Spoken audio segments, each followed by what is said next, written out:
Papauwi na ang binatang si Robby na makasalubong na naman niya ang mga taong palagi nilang ginagawang katatawanan ang kanyang kapansanan. Gusto niya sanang iwasan na lamang ang mga yon, ang kaso nga lang tila walang balak ang grupo ni Dorobo na tantanan siya. Hindi niya alam kung bakit siya laging pinagdidiskitahan. Tingnan niyo nga naman oh, nandito na naman yung kulang-kulang. Wala naman akong ginagawa sa inyo, mga tol. Huwag niyo nga akong guluhin. At talaga naman sumasagot pa ah. Nasaan na ba kasi yung kaputol ng braso mo? Pinahiram mo ba? Hindi niya pinahiram. Baka isinanla niya para makabili siya ng bagong braso. Baliw! Eh di ang tanga niya naman nun. Pinutol niya braso niya para bumili ng bago. Buwang yata yan eh. Ikaw ang buwang. Yung dati niya kasing braso, bulok na. Kailangan ng palitan. Bakit niyo ba ginagawang katatawa ng tuong kapansanan ko? Ano bang kasalanan ko sa inyo? Wala naman. Ang sarap mo kasing asarin eh. Oh, bakit? Bakit ganyan ka makatingin sa akin ha? Kapalag ka na ba? Palibasa kasi. Puro na lang kalokohan at gulo ang gusto niyo. Eh kaya kahit yung mga wala namang kasalanan sa inyo, pinagtritripan niyo eh. Sa halip na nangahama kayo ng iba, bakit hindi na lang kayo magbasa-basa ng libro? Para may matutunan din kayo, mga tol. Adagoy! Sinasagot ka na, pre, oh! Aba, matapang ka na ha? Makakapalag ka na ba? Kaya mo na bang sumutok gamit 2 kamay? Padaanin nyo na lang ako. Kailangan ko nang umuwi sa amin. Gagabi na eh. Walang kasama si Lola. Mamaya ka na umuwi. Dito ka na muna. Nag-uusap pa tayo eh. Tanungin mo siya kung gusto niyang sumali sa laro natin mamaya. Ay, oo nga pala. May laro kami mamaya. Sali ka. Ako yung boksingero. Tapos, ito naman si Tino ang coach ko. Alam mo kung ano ka. Ano pala? Ikaw yung punching bag. Muling nagtawanan ng mga kalalakihan.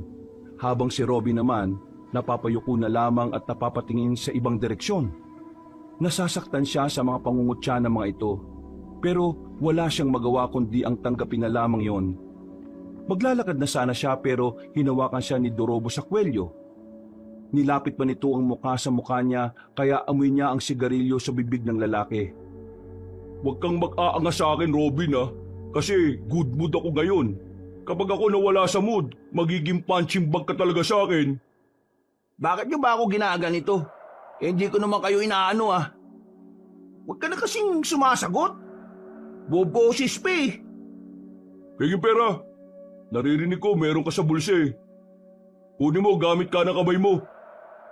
Ito naman si Dorobo mapangasar pa eh. Alam mong putol yung kanan. Eh di yung kaliwa. Hindi pwede mga tol. Bibigay ko to kay Lola eh. Kapag sinabi kong gusto kong kunin, ibigay mo na lang sa akin. Kasi alam mo naman na mas mahalagang hindi ka masaktan, di ba? Aray ko, itiwan mo nga braso ko. Ito na nga lang kumpleto, ayaw mo pang pahawak? Isusumbong ko kayo kay Kapitan.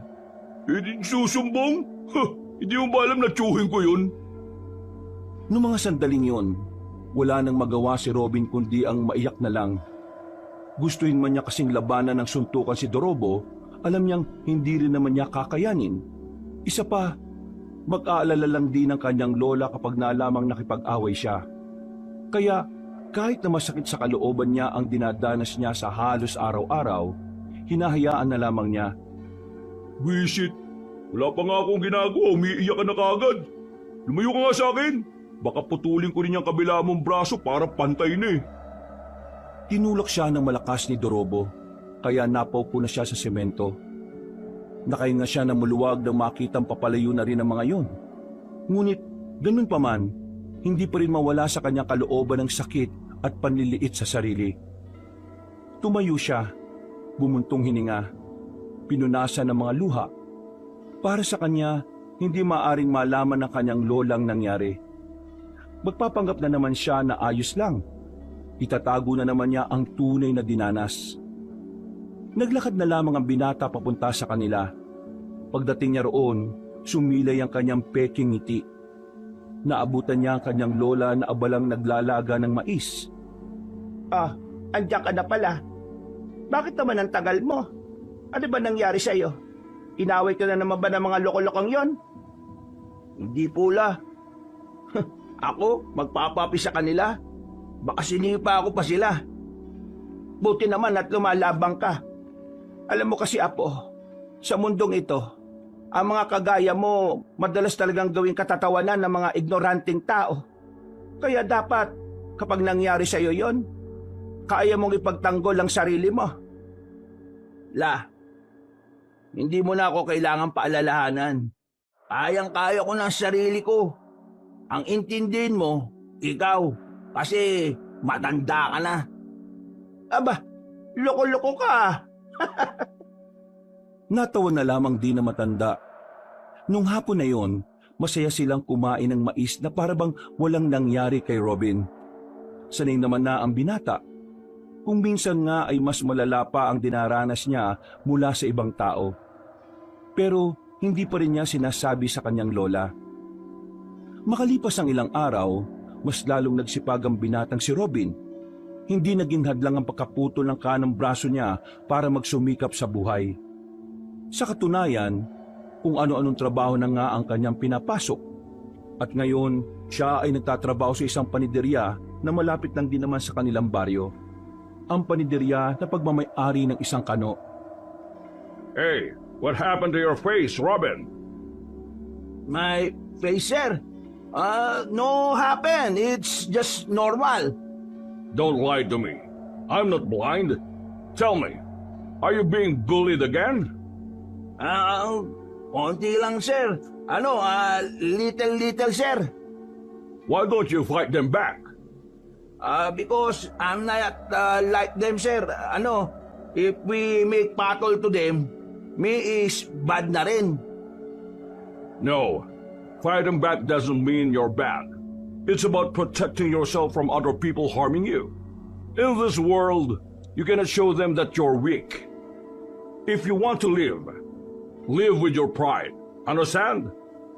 Yes, sir. Understand, sir. Promise me, you will fight them back. It's not for me, it's for you. Remember that. Tumango na lamang ang binatang si Robin kahit na hirap na siyang makipag-Inglisan sa kanyang dayuhang amo. Pero sa kabilang banda, napapangiti na lang siya dahil kahit papaano, mabuti sa kanya si Mr. Smith. Kahit na ilang linggo pa lang siya roon, hindi niya nararamdaman na kakaiba siya sa lahat. Kahit kasi ang mga kasamahan niya sa trabaho ay mabuti rin sa kanya. Makalipas ang ilang oras sa pagmamasa, natapos na rin ang kanyang trabaho. Umuwi siyang may mga dalang tinapay na sobra sa mga niluto nila. Pasipol-sipol pa ang binata habang naglalakad pa uwi. Napatigil siya nang matanaw sila ni Dorobo. Meron na namang pinagdidiskitahan ng mga yon. Pero laking pagtataka niya nang makita na ang isa sa mga kasamahan nito ang nakaupo sa gitna at napapalibutan. Lumapit siya ng bagya para marinig ang usapan ng mga yon. Wala ka rin kwenta eh. Isinali ka namin sa grupo namin kasi akala namin pwede kang asahan. Duwag ka rin pala. Pero, mahirap kasi yung pinagagawa niyo sa akin eh. Hindi ko kaya magnakaw. Mampuli, pwede pa, pero magnakaw, hindi. Anong mahirap? Kukunin mo lang naman habang hindi nakatingin eh. Hindi pagnanakaw tawag doon. Ang tawag doon, diskarte. Hindi ko talaga kaya eh. Pasensya na. Huwag yun na ako tanggalin. Hindi namin kailangan ng duwag at walang kwentang miyembro. Diyan ka na! Sinipa pa ni Dorobo ang binatang si Tino. Sumubsob pa ito sa lupa at saka naglakad paalis. Naiwan si Tino doon. Sinamantala na ni Robin ang pagkakataon na lapitan ito. Nagmamadaling tumayo si Tino nang bigla siyang lumitaw. Tila umaating maangas at siga. Hoy! Anong tinitingin-tingin mo? Papalag ka ba? Hindi mo na kailangan magpanggap sa harapan ko. Ayos lang naman sa akin na hindi ka siga, tol. Walang kaso. Pinagsasabi mo. Bigkusan kaya kita dyan. Nakita ko nangyari. Nakita ko kung paano kanila saktan. Alam kong sumali ka lang sa kanila para magpanggap na maangas. Magawa ka ba ng kwento? Lubayin mo nga ako bago pa kita masuntok. Hindi may tatago ng mata ang katotohanan. Tinan mo, malapit ka lang umiyak oh. Nung malapit nang umiyak, nasisiraan ka na yata ng bait eh. Sige na, tol. Umiyak ka na. Di naman kita huhusgahan eh.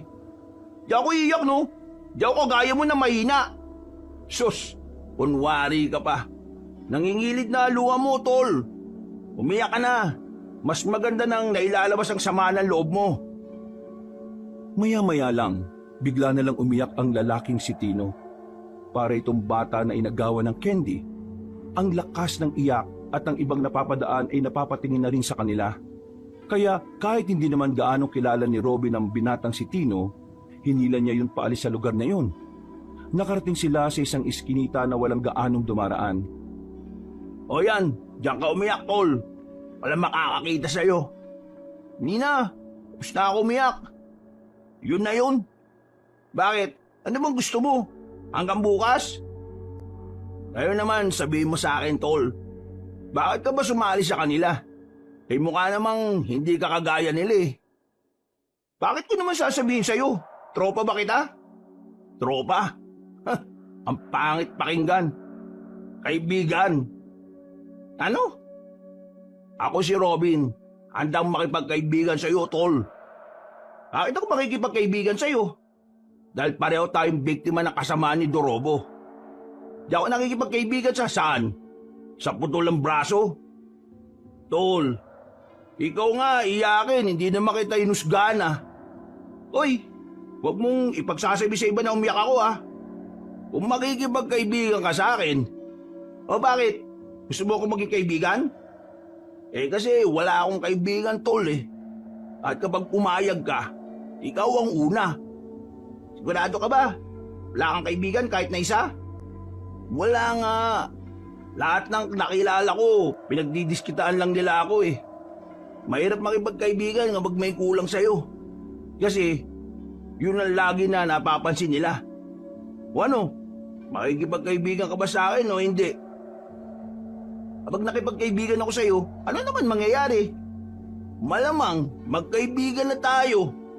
At kung anong sikreto mo, sasabihin mo na sa akin. Ganun din naman ako sa'yo, tol.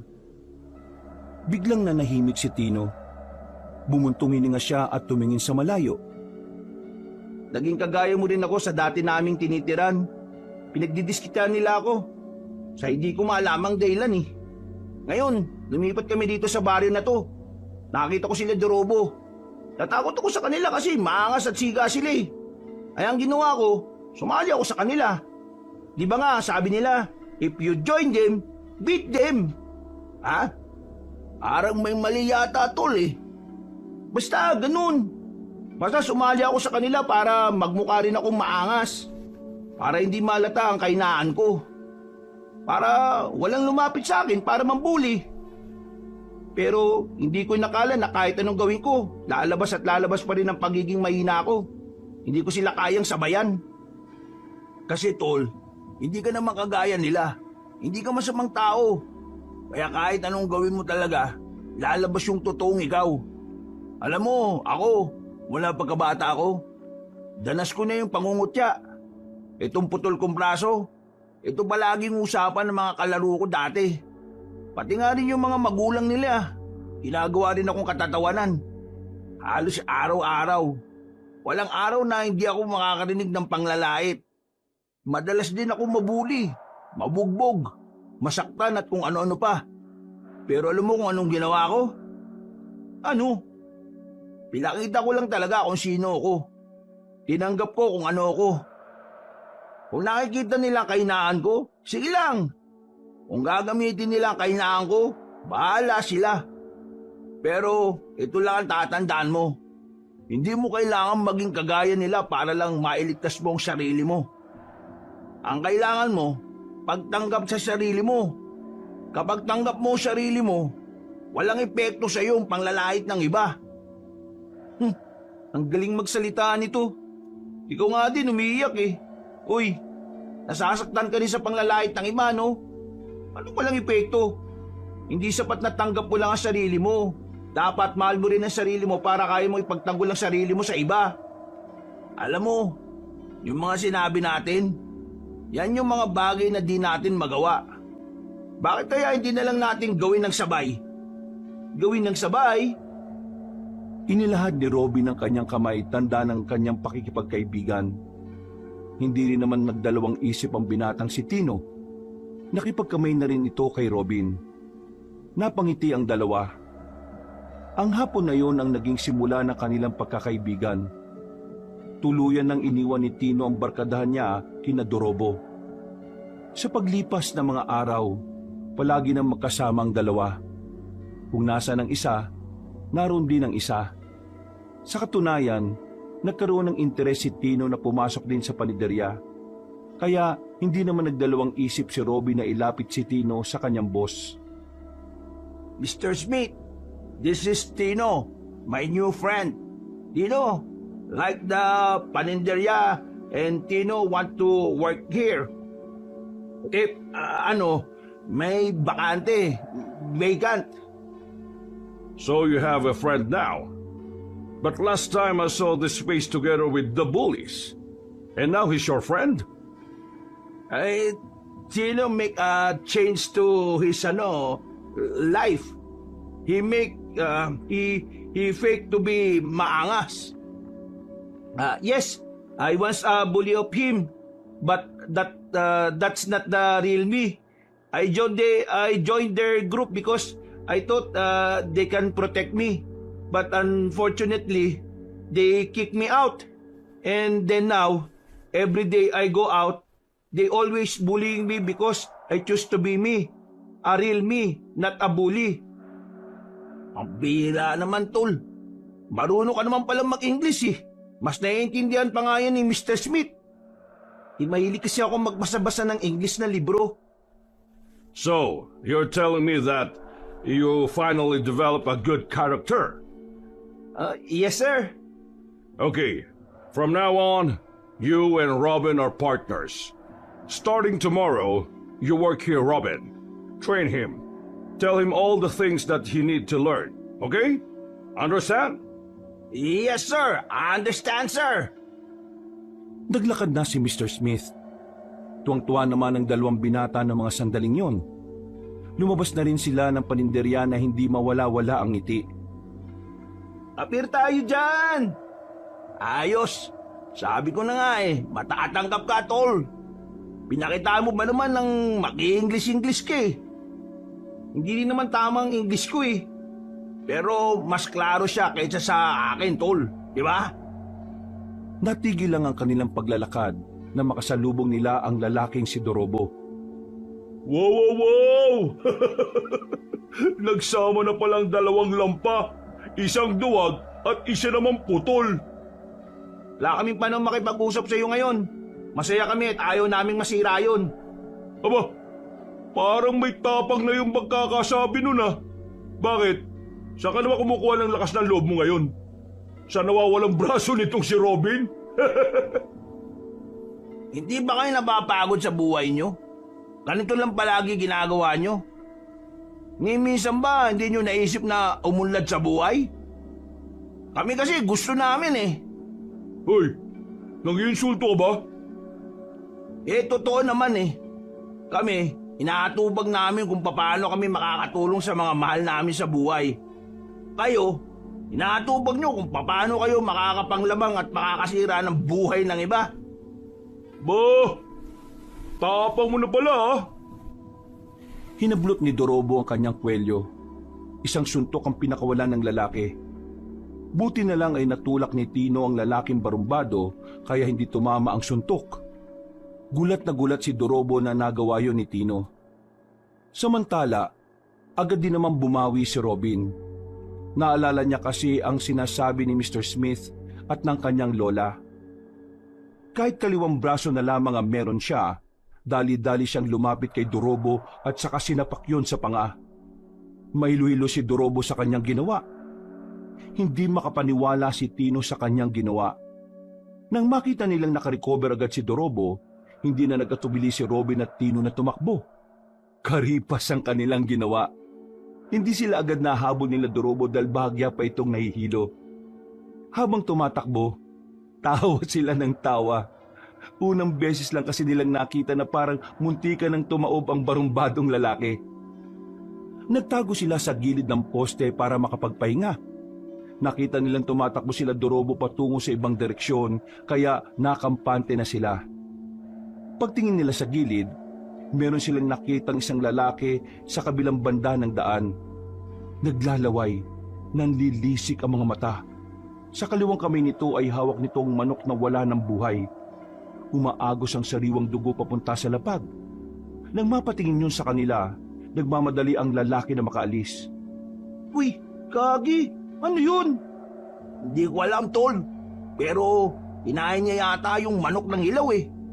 Pre, naisip mo ba yung naisip ko? Hindi, tol. Bakit? Alam bang naiisip mo? Hindi kaya aswang yung lalaking yun? Ha? Aswang? Kailan pa nagkaroon ng aswang dito sa atin, tol? Mali mo naman, di ba? Eh ano yung nakita natin? Tara, sundan natin, tol. O sige, tara. Natunang atensyon ng dalawang binata sa misteryosong lalaki na nakita nila. Sinundan nila ang patak ng dugo sa lapag. Pero pagdating nila sa bandang dulo, wala na silang nakita pang bakas. Saan na naman kaya nagpunta yung isang yun? Eh kung bumalik na kaya tayo, kung totoong aswang yun, eh di delikado tayo. Kaya nga eh, tara na. Mabilis nilang nilisan ang lugar na yon. Kaya naman, hindi na rin nila nakita pa ang grupo ni Dorobo. Kaya dali-dali na silang umuwi sa kanilang bahay. Pagdating ni Robin sa bahay nila, ay saktong naroon si Mr. Smith sa hindi niya malamang dahilan. Oh, you're here, Mr. Smith. Are you looking to me? Oh, yeah. I'm here just for you. What I need to do, is there a problem? Nothing. I'm just checking if you're okay. I'll go ahead. Nagmamadali si Mr. Smith na parang nahihiya. Napapakamot na lang sa ulo ang binatang si Robin. Akala niya ay may nasabi siyang hindi maganda. Wala, ang problema ni boss. Bakit siya nagpunta rito? Kagaya nga na sinabi niya, inaalam niya lang kung nasa maayos kang kalagayan. Alam mo naman yon, maalalahanin sa mga tao niya. Ah, ganun ba? Eh bakit ganyan ang ngiti mo? Ha? Alin ngiti? Ikaw la, may hindi ka yata sinasabi sa akin ha? Ano ka ba? Huwag ka nga mag-isip ng kung ano dyan. Magkaibigan lang kami ni Mr. Smith. Wow, wala naman akong sinasabi ha. Bakit yan agad ang sinasabi mo? Ay naku, mabuti pa, kumain ka na lang. Dumidiskarte ka no? Ha, ayos lang yan la. Wala namang asawa si Mr. Smith eh. At mabait naman siya. Hoy, tumigil ka nga. Para kang siraulo sa sinasabi mo ha. Natatawa na lamang si Robin noong mga sandaling yon. Pero nawala ang kanyang ngiti nang maalala ang ginawa kay Dorobo. Batid niya na sa mga susunod na araw ay lilit ang kanyang mundo. Kilala niya ang lalaking yon na hindi titigil hanggat hindi nakakaganti. Sa mga sandaling ito, habang nakatingin siya sa kisame, tila ba nagsisisi siya kung bakit niya sinuntok ang panga ni Dorobo. Pero wala naman na siyang magagawa. Kailangan niyang harapin ang mga mangyayari. Lumipas pa ang mga araw at matagumpay niyang naiiwasan ang presensya ni Dorobo. Ganon din naman ang kanyang kaibigan na si Tino. Kahit na papaano, hindi sila napapasangkot sa kahit na anong gulo. Hindi rin kasi sila pinababayaan ni Mr. Smith. Habang inaabangan sila ni Dorobo, pinahatid naman sila ng matandang kano. Kahit kasi may edad na, talagang matipuno pa rin ang katawan ni Mr. Smith. Makikita na alagang-alaga nito ang katawan. Tol, bilisan natin maglakad. Baka mamaya sinusundan na naman tayo ng mga loko. Sayang nga kasi, hindi tayo natin ni Mr. Smith. May lakad yun ngayong hapon eh. Bahala na muna tayo sa sarili natin. Gagi, yun na sila oh. Naamoy na naman yata tayo. Ayun yung mga gunggong oh! Abulin nyo! Dahil sa takot na baka mabugbog ng mga barumbadong lalaki, dali-daling tumakbo ang magkaibigang Robin at Tino. Kung saan-saan sila sumuot, hindi na nga nila namalayan na nakarating na rin sila sa kagubatan. Nakikita nilang nakasunod pa rin ang mga yon, kaya tumawid na sila sa hanging bridge. Napansin nilang takot pala si Dorobo sa matataas na lugar, kaya hindi na ito tumuloy sa kanila. Kapag naabutan ko kayo, babasagin ko ang mukha ninyo! Lalong-lalo ka na, putol! Wala akong kasalanan sa'yo. Ginawa ko lang yun para ipagtanggol ang sarili ko. Wala akong pakialam sa dahilan mo. Basta kapag nahawakan kita, asahan mo matatabunan ng mga yan na mukha mo. Uy, Dorobo! Tumigil ka na kasi! Bakit ba hindi ka nalang bumait kagaya ko? Wala ka namang mababala sa ginagawa mo eh. Kaya ka walang syota kasi ugali mo masama. Yang si Satanas sa'yo. Aba, bumaboses ka na rin oh. Umanda ka rin sa akin. Mabubugi ka talaga. Matapang ka diba, tol? Bakit hindi ka makatawid dyan sa tulay? Matapang ka lang sa mga hindi kayang pumalag sa'yo eh. Pero sa totoong hamon ng buhay, wala ka, Dorobo. Wala ka! Gigil na gigil si Dorobo ng mga sandaling yon, pero wala itong magawa. Ihahakbang pa lang kasi nito ang mga paa ay nakikita na nito ang kailaliman ng ilog. Kahit ang mga kasama rin nito ay nag-aalangan. Noong mga sandaling yon, umalis na lamang si Dorobo. Sigaw ito ng sigaw sa kagubatan dahil sa galit. Samantalang napaupo na lamang ang magkaibigan sa lapag. Buti naman, dito tayo napadpad. Kung hindi, naabutan na tayo ng mga mokong na yun. Pero, alam mo ba tong lugar na ito, tol? Bundok na to, di ba? Wala akong ideya kung saan patungo tong dinaanan natin eh. Pero, lakarin na lang natin at baka makahanap naman tayo ng daan pabalik sa atin. Tara na, simulan na natin. Baka abutin pa tayo ng gabi, tol. 5:00 na eh. Tumayo ang dalawa at nagpagpag ng puwet. Kahit na wala silang alam kung saan papunta ang direksyon na kanilang dinaraanan, tinumbok pa rin nila ang daan. Sa kanilang paglalakad, meron silang nadaanan na isang bahay. Sa malayo pa lang, masasabi na nilang magulo at parang napabayaan ang bahay na yon. Nakakalat kasi ang mga gamit sa bakuran. Ang dami ring tambak sa gilid-gilid. At higit sa lahat ay mabaho. Ang bira, anong klaseng bayan? Sino naman kaya nakatira dyan at parang walang pakialam sa paligid niya? Nako, parang amoy bulok yung lugar niya. Tara, sa iba tayo dumaan. Sakit sa ulo eh. Aalis na sanang dalawa nang bigla niyang makita ang isang matandang lalaki na lumabas mula sa bahay. Mahaba na ang buhok nito at kulay puti. Ganon din ang bigote at balbas nito. May kalakasan pa rin kahit na matanda na base sa kilos nito. Tol, ano yun? Tingnan mo oh, yung hawak niya oh. Oo nga, ano yun? Parang ano eh. Hindi na nakontento ang dalawa.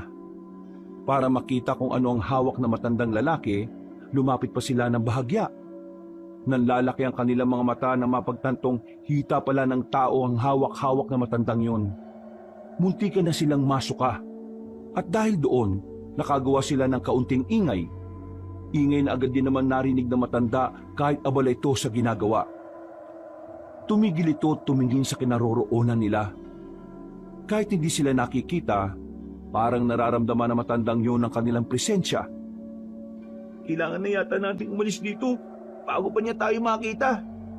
Tol, anong klaseng tao yan? Gagi! Tanong ka pa eh. Tara na! Nang aalis na sana sila, nakita nila ang matanda na kinuha na ang mahabang itak sa gilid. Dahilan para mas lalo silang mataranta. Paglingon nila ulit, naglalakad na matandang yon sa kanilang kinaroroonan. Wala na silang sinayang na sandali. Kumaripas na agad sila ng takbo. Wala silang pakialam kung makalika sila ng mas malakas na ingay. Habang tinatahak ang daan, hindi na nila napapansin na mas lalo na pala silang napapalayo sa tamang daan. Sobrang liblib na ng kanilang tinatakbo. Nakakadagdag pa sa kanilang takot ay ang nalalapit na pagsapit ng gabi. Tol, teka lang. Hinihingal na ako. Hindi tayo pwedeng uminto, pre. Baka maabutan niya tayo. Hindi ka ba napapagod? Hindi. Bakit naman ako mapapagod? Baliw ka ba? Ang layo na ng tinakbo natin. Pahinga muna tayo. O sige, 2 minutes lang ha. Tumingin-tingin pa ang dalawa sa paligid. Hindi naman na nila nakikita matandang aswang. Pero dahil hindi na nga sila pamilyar sa lugar na kanilang kinalalagyan, hindi nila magawang makampante. Tol, pwede na yata tayong lumabas. Wala na yata yung matanda. Problema nito, paano tayo makakabalik sa atin? Ang liblib na nito eh. Yun nga, tol. Tapos, maggagabi na rin. Tol, may hinala ako kung anong klaseng tao yung matanda. Ang ibig ko sabihin, hindi siya tao. Isa ba tayo nang iniisip, tol? Oo, aswang. Baka nga, tol. Dahil sa ideyang iyon, agad na nagtindigan ang kanilang balahibo. Ramdam na ramdam nila bigla ang ihip ng hangin sa kagubatan at ang katahimikan na siyang tila bumibingi sa kanila. Kahit pagod, nagmamadali silang umalis. Natatanatan na nilang hinanap ang tamang daan kung papaano makakalabas sa kagubatan. Bilisan na natin. Huwag tayong papaabot ng gabi dito. Anong wag papaabot? Maggagabi na nga. Makalipas lang ang ilang minutong paglalakad sa kagubatan, meron na rin silang natanaw na kalsada. Nakahinga sila ng maluwag sa pag-aakalang makakauwi na sila. Nang naglalakad na sila roon, bigla na lang nilang napansin ang grupo ng mga tao na may mga dalang sulo. Parang parada, mababagal ang lakad at lahat ay nakasuot ng itim. Gumilid ang dalawa. Kulto ang unang pumasok sa isipan nila. Pero hindi yun basta kulto lang. Kulto pala ito ng mga aswang.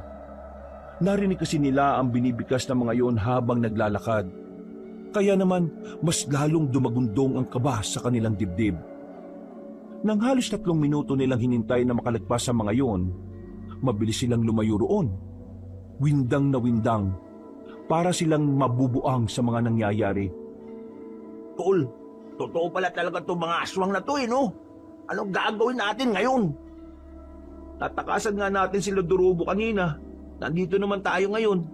Mukhang nasa lugar yata tayo ng mga aswang, pre. Hindi na yata tayo makakabalik sa atin. Huwag na nga magsalita lang ganyan, tol. Baka mamaya magkatotoo yan. Isipin na lang natin kung paano tayo makakalis dito. Lakarin na lang natin tong daan na to. Baka dito, meron tayong makasalubong na sasakyan. Nang masiguro nilang wala ng mga aswang sa paligid, lakas loob na rin silang lumabas ng kanilang pinagtataguan. Lakad, takbo ang kanilang ginawa. Hindi na rin nila nababantayan ng oras. Inabot na pala sila ng 7:00. Maya-maya, isang malakas na busina ang kanilang narinig. Hoy! Magpapakamatay ba kayo? Makabokong kayo ah! Kuya, baka pwedeng pasabay naman oh. Sabay humarurot na lang ang sasakyan. Hindi sila pinakinggan ng lalaki. Mabilis na umalis ang truck.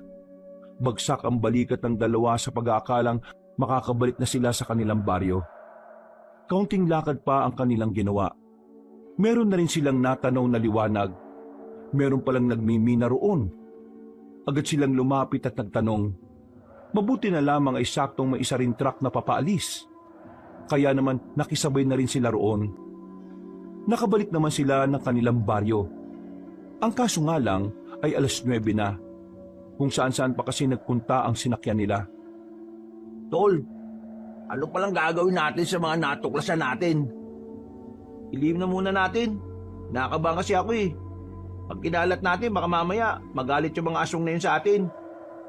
O sige, laylo muna tayo, tol. Huwag na muna siguro tayo lumabas ng bahay. Paano yung trabaho natin? Ang ibig kong sabihin, saka lang tayo lalabas kapag papasok ng bahay. Pero kung wala tayong gagawin sa labas, huwag na tayo lumabas. Sige, tol. Oh, ingat ka ah. Baka makasalubong mo yung mga kumag ah. Mabilis naman akong tumakbo eh. At 2 naman ang kamay ko para makipagsuntukan. Hoy, tol! Nangasar ka ba? Joke lang naman. O sige na, uwi na ako. Tinapik na lamang siya sa balikat ni Tino. Napapailing na lang siya habang pinagmamasdan papalayo ang kanyang kaibigan. Pagpasok niya sa kanilang bahay, ay inabutan niyang nakahain na ang pagkain niya. Pero ang kanyang lola ay nakahiga na at natutulog. Napapangiti na lamang siya. Kahit kasi malaki na siya at nasa tamang edad na, inaasikaso pa rin siya nito. Huwag kang mag-alala, Lola. Kapag ako nagkaroon ng maraming pera, ititira kita sa mas magandang bahay. Kinabukasan ng umaga, papasok na naman si Robin sa panaderya. Panibagong kaba na naman dahil iniisip niyang baka makasalubong na naman niya si Dorobo at ang grupo nito. Hindi na naman siya natatakot kung makikipagsuntukan siya. Umiiwas lang talaga siya sa gulo dahil ayaw niyang bigyan ng problema ang kanyang lola. Dinala mo na ba yung baon mo? Naipasok mo na ba? Ay, opo, Lola. Nandito na po sa loob. Ipinasok ko na po. Marami pong salamat, La. Mukhang mabait ka yata ngayon. Ano ka ba, La? Lagi naman po akong mabait eh. Ay, oo na. Sige na, umalis ka na. At baka mapagalita ka pa ni Mr. Smith. Matapos yumakap sandali sa matandang babae, ay agad na rin siyang naglakad palayo. Kagaya ng laging ginagawa, ay dadaanan niya muna si Tino para sabay silang pumasok sa trabaho. Pagpunta niya kina Tino, ilang bahay lang ang agwat ay nakita niyang may mga nagkukumpulang tao. Tol, anong meron doon? Hindi ko rin alam eh. Tingnan natin. Madadaanan naman natin eh. Tara, anong oras na rin oh? Paglapit nilang dalawa sa mga nagkukumpulang tao, nakita nilang isang lalaking nakahandusay sa harap ng bahay. Sa gilid nito ay merong umiiyak na babae, mukhang asawa. Nang tingnan nila ang mukha ng lalaki, nalaman nila yun ang lalaking nakita nila na may dalang patay na manok. Ang lalaking pinaghihinalaan nilang aswang. Ayon sa kanilang narinig, meron daw isang matandang lalaki naman na pumaslang sa biktima. Bigla na lang daw tinaga ng mahabang itak. Napansin pa ni Robin ang mahabang kuko ng lalaki. Parang hindi na normal ang haba nito. Kaya naman isang ideya ang pumasok sa utak ni Robin. Sino kaya yung pumatay dun? Baka yung inagnakawan niya ng manok? Di ba, pinaghihinalaan natin na aswang yung lalaking yun? Pero, Tol, may naisip akong dahilan kaya siya pinatay. Dahil lang ano? Hindi kaya may bumira sa kanya kasi alam na aswang siya.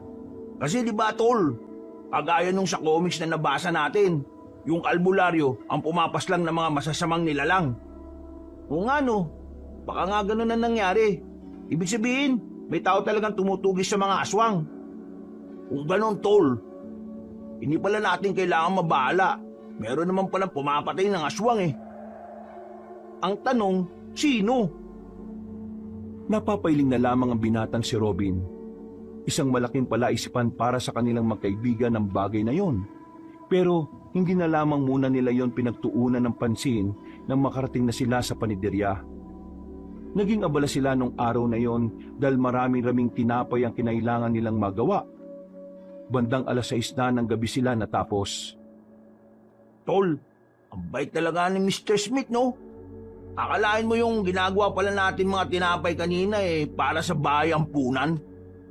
Nabait naman talaga si Mr. Smith eh. Makikita mo naman kung paano niya tayo itrato. Napatigil sila sa kanilang paglalakad ng malayo pa lang ay matanaw na nila ang grupo ni Dorobo.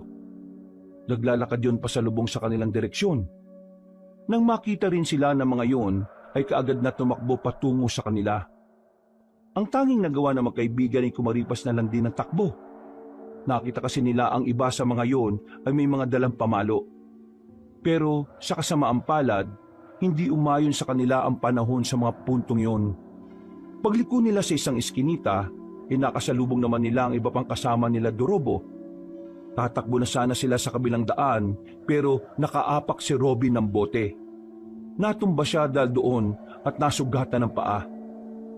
Tol, mauna ka na! Bilisan mo! Hindi pwede! Paano ka? Dalawa tayong mabubugbog kapag hindi ka umalis. Dali na, Tol! Alis na! Sumbo ka sa barangay! Bilis! Bago makalapit sila Dorobo ay agad-agad na rin tumakbo si Tino. Sinubukan naman ni Robin na makabangon pero dahil sa sakit ng kanyang paa hindi na niya magawa pang makapaglakad ng maayos. Ano? Kala mo matatakasan mo ako ngayon, ha? Di ako natatakot sa'yo. Kung suntukan ang gusto mo, papalagang kita. Huh, nagpapatawa ka ba? Isa nga lang ang kamay mo, gusto mo pa akong palagan? Ano, saan ka aasa? Sa'yo mo lang naman nanalo ka sa akin? Bakit hindi natin subukan? Tayong dalawa lang, walang makikialam. Nagtawanan sila Dorobo, habang si Robin naman ay nanatiling matapang. Pinipilit niyang hindi magmukhang mahina sa harapan ng mga kaaway niya. Maya-maya lang, bigla nang lumapit sa kanya si Dorobo. Susuntukin niya sana yon, pero nakailag ang lalaki. Huh, akala mo makakaisa ka ulit, ha? Hindi mo na mauulit yon, putol! Isang solidong suntok ang tinanggap ni Robin mula kay Dorobo. Sa lakas ng suntok nito ay kaagad siyang nawala ng malay. Hindi na niya alam ang mga nangyari matapos noon. Paggising na lamang niya, nakagapos na siya sa puno ng bayabas. Nasa gitna na sila ng kagubatan. Sila Dorobo naman ay nakapalibot sa pinagsama-samang sanga na sinisilaban ng apoy. Buti naman at gising ka na ngayon. Nasaan ba ako? Nasaan? Nandito sa gubat. Sa lugar kung saan uli kang makikita sa mundong ito. Anong sinasabi mo? Alisin niyo na tali niyan. Kanino ko ba gustong lumpuhin ang isang yan, eh? Agad na inalis ang pagkakatali kay Robin. Kinuha ni Dorobo ang 2x2. Pinalo agad dito si Robin. Naisalag ni Robin ang kamay niya pero sa pangalawang palo, bumagsak na siya. Hilong-hilo. Nararamdaman na lamang niyang may umaagos ng dugo sa ulo niya. Hindi na siya nakapalag. Makahalong palo ng 2x2 ang tinamumula kay Dorobo. Noong mga sandaling yon, napagtanto ni Robin na imang Dorobo ang naroon. Ang bersyon ni Dorobo na tila walang halaga rito ang buhay ng iba. Sinasabi ko naman sa iyo, eh. Ayoko nang tinatarantado ko sa harap ng mga tao. Bakit? Akala mo ba hanggang angas lang ako? Kaya-kaya kitang patayin, Robin. At ito ang gagawin ko ngayon. Lupaypay na si Robin. Hindi na niya maigalaw ang katawan niya. Pero naririnig pa rin niya ang mga sinasabi ni Dorobo. Habang nangyayari yon, napapaisip siya kung nanonood ba ang Diyos. Nagkaroon siya ng pagtataka na sa dami ng taong pwedeng makaranas ng ganon, bakit siya pa? Siya pa na wala namang ginagawang masama. Bago tuluyang pumikit ang kanyang mga mata, may naitanong pa siya sa Diyos. Anak din ba ang turing mo sa aming mga may kapansanan? Oo. Bakit ganito ang kapalaran namin? Tuluyan nang nawala ng malay si Robin. Ang unang pumasok sa utak ni Dorobo ay patay na ang binata. Sige na, buhatin niyo na yan. Itapon niyo na sa ilog. Dinala nila ang katawan ni Robin sa ilog at doon ay pinaanod. Patawa-tawa pa ang mga yon na parang wala lang nangyari. Samantala, inanod naman ang inanod ng katawan ni Robin patungo sa kung saan. Buong akala niya rin ay patay na siya noon. Pero nang magising siya, ay maliwanag na ang paligid. May naririnig na siyang tumitilaok na manok. May naaamoy siyang nagluluto. Ang bahay naman na kanyang kinalalagyan ay hindi pamilyar sa kanya. Agad siyang napabangon. Pero napaiga ulit nang maramdaman ang mga galo sa katawan. Lalong-lalo na ang kanyang ulo. Dito na niya naalala ang mga nangyari. Nagsarado ang kanyang mga kamao nang maisip si Dorobo at ang ginawa nito sa kanya. Kumusta ang pakiramdam mo, iho? Sino ka? Yan talaga ang bungad mo matapos kitang sagipin at gamutin. Kayo ang nagligtas sa akin? Nakita kitang palutang-lutang sa ilog na yon, kaya kinuha kita. Marami kang galos. May sugat ka rin sa ulo. Hindi naman masama ang ugali ko kaya tinulungan na rin kita. Ano bang nangyari sa'yo? May mga grupo ng lalaki nagdala sa akin sa kagubatan at binuhat nila ako. Akala ko mamamatay na ako eh. Sa katunayan, hindi ko rin inakala na buhay ka pa. Sa layo ng pinagmulan mo, tinagos ka papunta rito. Imposible na mabuhay ka, lalo na't may mga sugat ka at bugbog ang katawan mo. Maswerte ka. May himala. Biglang napaisip si Robin. Naalala niya ang huling sinabi niya bago siya nawala ng malay. Nakaramdam siya ng konsensya dahil sa pagdududa niya sa Diyos. Tawagin mo na lang akong Mang Ekong. Bahay ko ang kinalalagyan mo. Bakit parang ikaw lang naman ang nakatira sa lugar na ito? Oo, ako nga lang. Teka. Hindi ka naman siguro aswang ano? Kung aswang ako, edi sana'y nakalaga ka na. At yung mga laman lobo ginawa ko ng sinigang o kaya sisig. Akala ko aswang ka eh. Akala ko rin doon sa mga lalaking sinasabi mo lang ikaw natatakot.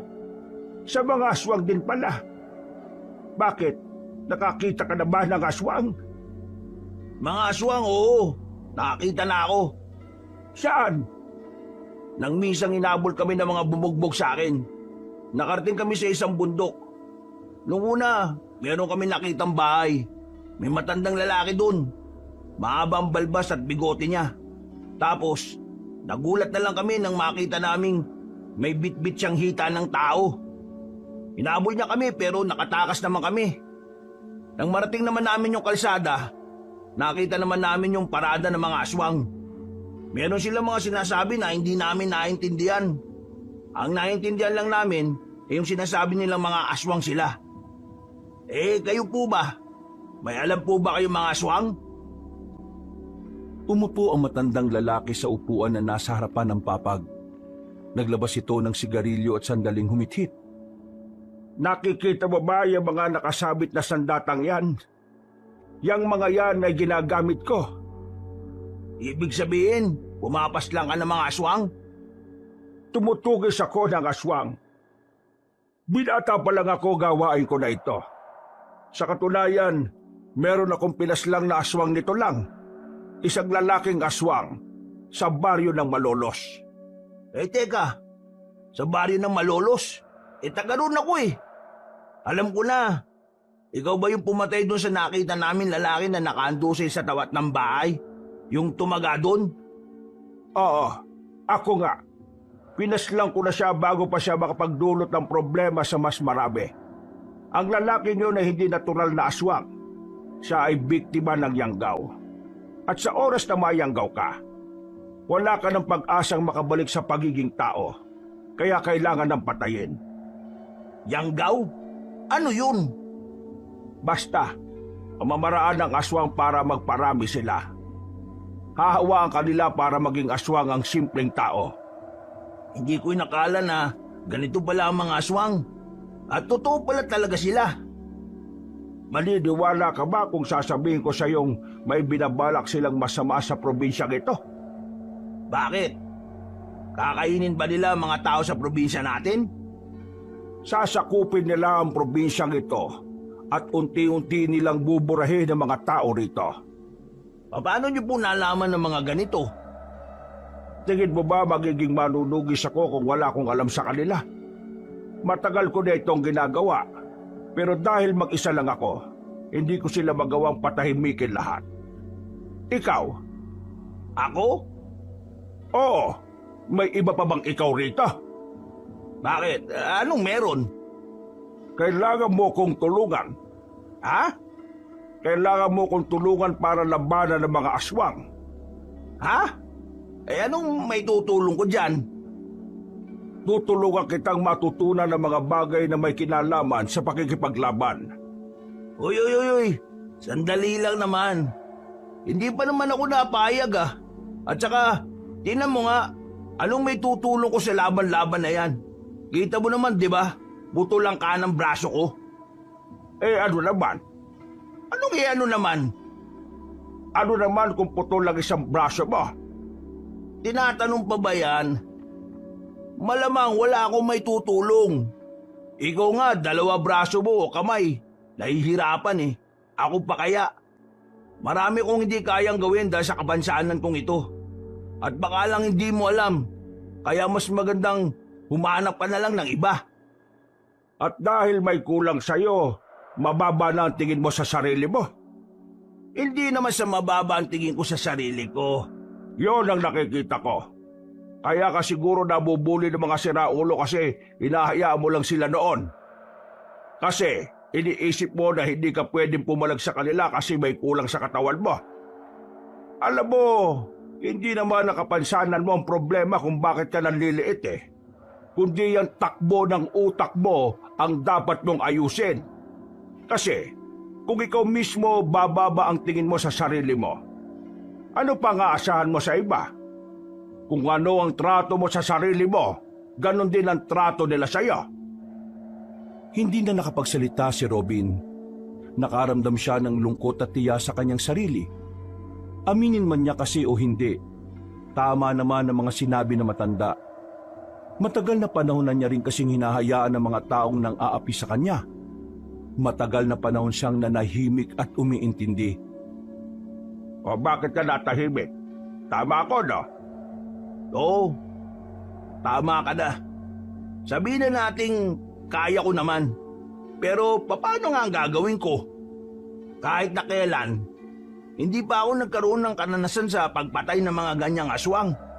Tsaka, bakit mo ba ako pinipilit? Wala ka namang ibang mahanap? Ang totoo niyan, marami na akong nakasama. Pero ni isa sa kanila ay wala man lang karapat-dapat. Ikaw napili ko kasi nararamdaman kong busilak ang puso mo. Busilak? Hindi mo naman ako kilala eh. Kaya nga sabi ko nararamdaman ko. Nakikinig ka ba talaga ng maayos sa sinasabi ko? Hindi ko alam kung papatusin ko yan eh. Gusto ko lang naman kasi ng payapang buhay kasama ng lola ko. Gugulo lang ang buhay ko kapag sumama ako sa iyo eh. Kung hindi ka sasama sa akin, ganun din. Magiging magulo pa rin ang buhay mo at ang buhay ng lahat. Dahil nalalapit na ang kanilang paghahasik. Pero kung sasama ka sa akin, pwede natin silang mapigilan. Pwede nating mapabagal ang mga plano nila. Manong, pasensya na. Pero ang hirap din kasi magtiwala sa sinasabi mo kasi hindi naman kita kilala eh. Gusto mo bang malaman kung nagsasabi ako ng totoo? O gusto mo ring malaman kung talaga bang pumapas lang ako ng aswang? Tumayo ang matandang lalaki. May hinila itong baul galing sa ilalim ng papag. Kinuha nito ang isang espada roon. Hinagis ito kay Robin yon. Nasalo naman yon ng binata. Yan ang ginagamit ko sa tuwing lalabas ako. Ito mga nakasabit dito, minsan ko lang niyang gamitin. Ano naman ang meron dito? Pakiramdaman mo. Sabihin mo sa akin kung ano ang nararamdaman mo kapag hawak mo ang espadang yan. Ha? Wala naman. Aray! Anong masasabi mo? Anong meron dyan sa espada na yan? Bakit nakaramdam ako ng parang kuryente? Hindi ito pangkaraniwang espada. Ginagamit lang ito ng mga kagaya ko na kung tawagin ay antingero. Ang antingero ay ang taong gumagamit ng anting-anting. Ang anting-anting naman ay nakakapagbigay ng kakaibang lakas o kapangyarihan sa gumagamit nito at... Sandali. Sinasabi mo bang meron kang kapangyarihan? Sige nga, ipakita mo sa akin. Ang anting-anting ay hindi basta-basta ginagamit kung hindi naman kinakailangan. Wala ka naman pala eh. Baka gawa-gawa lang yan eh. Hindi pa ba sapat na paliwanag yung naramdaman mo sa espada? Bakit hindi mo ulit subukang hawakan?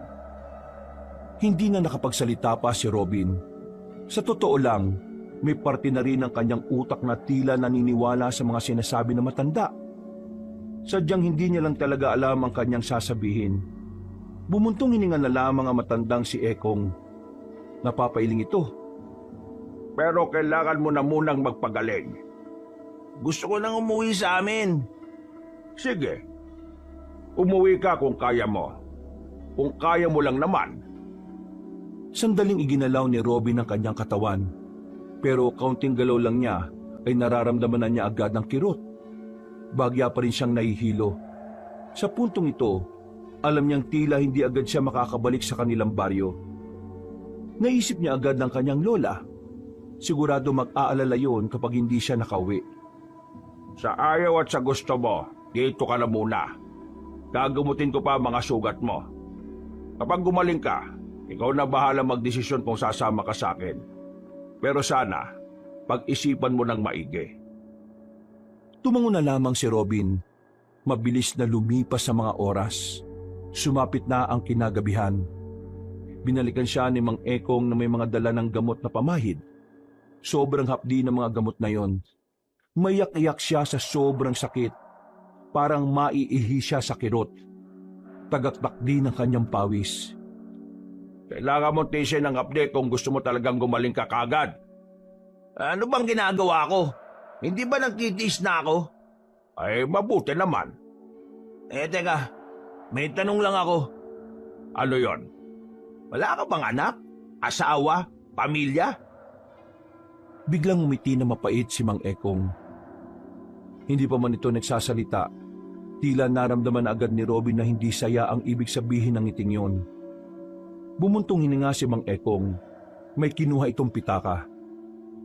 Inilabas ang dalawang larawan. Larawan ng isang batang babae at ng isang babae na maganda. Anak at asawa mo? Wala ka bang latest na picture nila? Ayan ang huling itsura nila nung huli ko silang makita. Matagal na silang wala. Maraming taon na rin ang nakalipas. Ay, pasensya na. Hindi ko alam eh. Wala ako nung gabi na yon.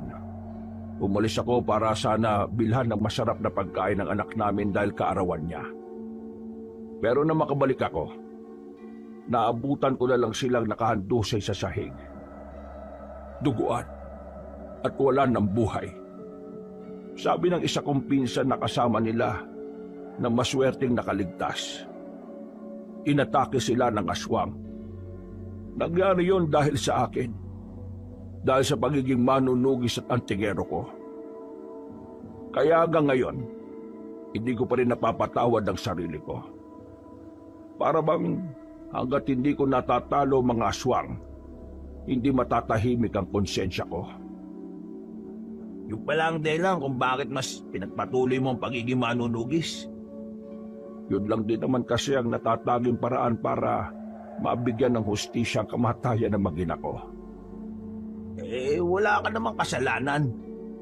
Paano mo nasabi? Ako nga ang dahilan kung bakit sila namatay. Ang aswang ang may kasalanan ng lahat at hindi ikaw. Hindi man kita kilala. Pakiramdam ko, ikaw yung tipo ng ama at asawa na gagawin ng lahat para sa pamilya. Siguro nung gabing yun, hindi lang umayon ng panahon para sa'yo. Pero hindi ibig sabihin nun na ikaw ang may kasalanan. Madali lang sigurong sabihin yan para sa'yo kasi hindi naman ikaw ang nakakaramdam. Siguro. Baka nga nasabi ko lang to kasi hindi ko alam ang pakiramdam. Pero para sa akin, wala kang ginawang mali at wala kang kasalanan. Ngumiti na lamang ang matandang si Ekong. Ganon din naman si Robin. Nung gabing yun, pakiramdam ni Robin ay matagal na niyang nakita ang ngiting yun. Pakiramdam niya ay matagal na niyang kilala si Mang Ekong. Dahilan para unti-unti siyang maging komportable. Gumaan ang kanyang pakiramdam. Kinaumagahan, paggising ni Robin, nagtataka siya dahil nagagalo na niya ang katawan niya. Isang araw lang, unti-unti na agad naghilom ang iba niyang mga sugat. Kakaunting kirot na lang din ang nararamdaman niya sa kanyang ulo. Bumangon siya. Nakita niya si Mang Ekong sa labas na naglalaga na ng karne.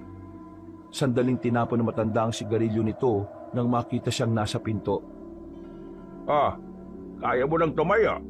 Pwede ka na palang makauwi. Ituturo mo ba sa akin ang daan? Kung gustong-gusto mo nang makauwi, bakit hindi? Basta yung sinabi ko sa'yo, pag-isipan mo. Bumalik ka na lang dito kapag buo na ang loob mo. Pero bago ka umalis, may mga ipapadala ko sa'yo. At kumain ka na rin muna. Kailangan mo ng lakas. Nang maluto na ang sinasalang ni Mang Ekong, sabay na rin silang kumain. Pagkatapos ay inihatid na rin siya na matanda. Naglakad sila ng halos 20 minutos bago sila nakarating sa kalsada. Yung mga pinadala ko sa'yo, Kakainin mo yon para mas madaling maghilom ang ibang mga sugat mo. Pati na rin yung mga lamog. Oh, iwanan na kita. Hintayin mo na lang kung may dadaan na sasakyan. Mang Ekong. Oh, maraming salamat po Ay, walang anuman. Hindi ko po alam kung bakit ang bait niyo sa akin pero babawi ako balang araw. Hindi ako mabait sa'yo. Kailangan ko lang talaga ng makakasama sa laban ko sa mga aswang. Nang may dumaan na rin jeep, ay agad na nakasakay ang binatang si Robin. Iika-ika pa siyang lumakad pero kaya na niyang kumilos. Halos kalating oras din ang kanyang biyahe at nakarating na rin siya sa bungad ng kanilang baryo. Huminga siya ng malalim. Nag-iisip na siya ng idadahil niya sa kanyang lola.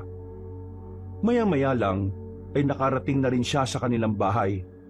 Pero nagtataka siya kung bakit wala sa bakura na matanda. Agad naman siyang lumapit sa pintuan. Nakabukas lang yon. Sa hindi malamang dahilan, nakaramdam na lang siya ng kaba. Lalabas na sana siya ng kanilang bakura nang biglang makita niya si Tino. Lumuwag ang kanyang pakiramdam nang masigurong nakaligtas ng maayos ang kanyang kaibigan. Tino! Uy, Robin! Gagi! Ayos ka lang ba? Ang dami mong galos Anong ginawa nila sa'yo? Bakit iika-ika ka maglakad?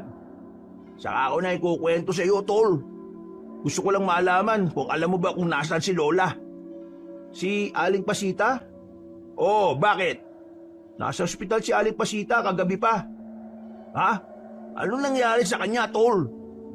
Pre, baka mabibigla. Kasama si Lola Pasita sa inatake ng aswang. Papunta kasi siya sa istasyon ng pulis kagabi para humingi ng tulong dahil nga hindi ka umuwi. Bigla silang inatake ng aswang Lahat ng nakakasabay nilang maglakad, nakadamay din. Basta, marami silang nasugatan. Sige tol, samahan mo ko. Mabilis silang pumara ng tricycle. Hindi pa man nakakapagpahinga sa mga nangyari sa sarili niya, kagad na rin silang nagtungo sa ospital. Pinuntahan nila ang silid na matanda. Inabutan nila yung natutulog. Ang sabi sa kanila ng doktor ay stable na ang kalagayan ng matanda. Nakahinga naman ng maluwag si Robin. Napaupo na lang siya sa gilid kasama si Tino. Bakit biglang nagkaroon ng aswang dito sa atin, tol? Hindi ko rin alam Basta bigla na lang daw lumitaw. Merong isa na nakuha sa kanila. Hanggang ngayon, hindi pa rin natatagpuan. Wala nang balita kung ano na nangyari. Mukhang nakakatotoo na nga yung sinasabi ni Mang Ekong Sinong Mang Ekong? Basta, tol. O isa ka pupunta. Hahanap ako ng pera para mabayaran lahat ng mga bayarin dito sa ospital. Bayad na to. Sinagot na ni kapitan natin ang lahat ng gastusin. Mabuti naman kung ganon. Tol, ikaw na munang bahala kay Lola. Sabihin mo, nakabalik na ako para di siya mag-alala. Naghanap lang kamo ako ng pera. Isan nga naman ang punta mo. May kailangan kong makausap na tao. Sige na, tol. Kahit na miss na niya ang kanyang lola, pinili na muna niyang balikan si Mang Ekong. Napagtanto niya kasing mas mainam nang tanggapin niya ang alok nito nang sa ganun ay magkaroon din siya ng kakayahan na protektahan ng kanyang lola. Bakit nandito ka na kagad?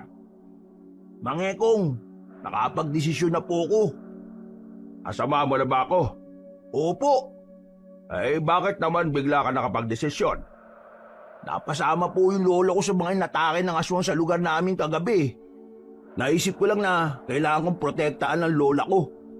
At hindi ko yung magagawa kung wala akong lakas ng loob at kung wala akong kaalam-alam kung paano labanan ng mga aswang. Kung papayag ka na pala, marami akong ipapaliwanag sa iyo. Mga bagay na dapat mong tandaan sa pagiging antingero. Antingero? Magiging ganun po ba ako? Halika, sumama ka sa akin. Naunang naglakad na matandang lalaki at nakasunod lang si Robin dito. Makalipas ang halos 10 minutong paglalakad, narating na rin nila ang sapa. Sa gilid ng sapa, may maliit na kuweba. Hindi kakasya ang tao kung hindi ito gagapang. Seryoso? Dadaan tayo dyan? Ano ba talaga ang gusto mo ipakita sa akin? nasa loob nito ang isang anting-anting na matagal lang naghihintay ng amo. Sumunod ka sa akin. May mga galos pa ako eh. Masakit pa rin konti. Tiisin mo. Gumapang na si Mang Ekong.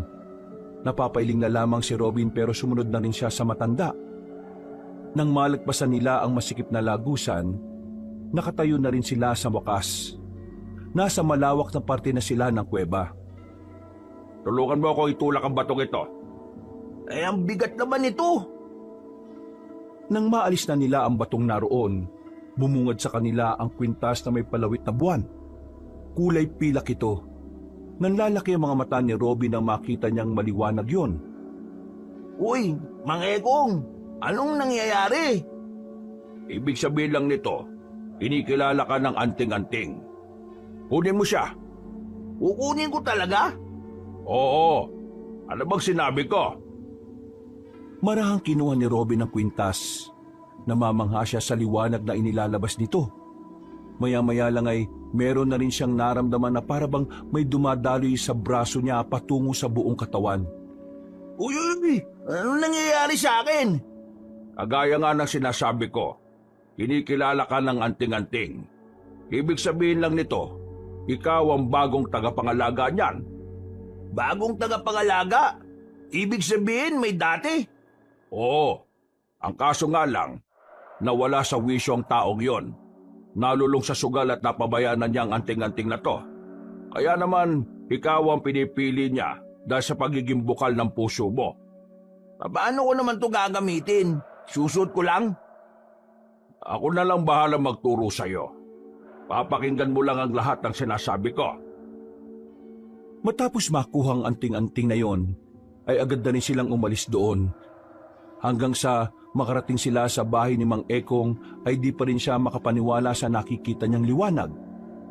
Maya-maya lang ay sinimulan na rin nila ang pag-aaral tungkol sa mga bagay na dapat niyang malaman. Makakapal na libro ang nilabas ni Mang Ekong. Napapakamot na lamang ng ulo si Robin. Narito sa mga librong ito ang mga dapat mong matutunan. Binasa ni Robin ang lahat ng mga nakasulat sa libro. Ilang araw siyang nagpabalik-balik sa bahay ni Mang Ekong para lamang matutunan ng lahat. Hindi nagiging madali para sa kanya na kabisaduhin ang lahat ng mga nabasa niya. Pero kahit na papaano, nagkaroon siya ng progreso.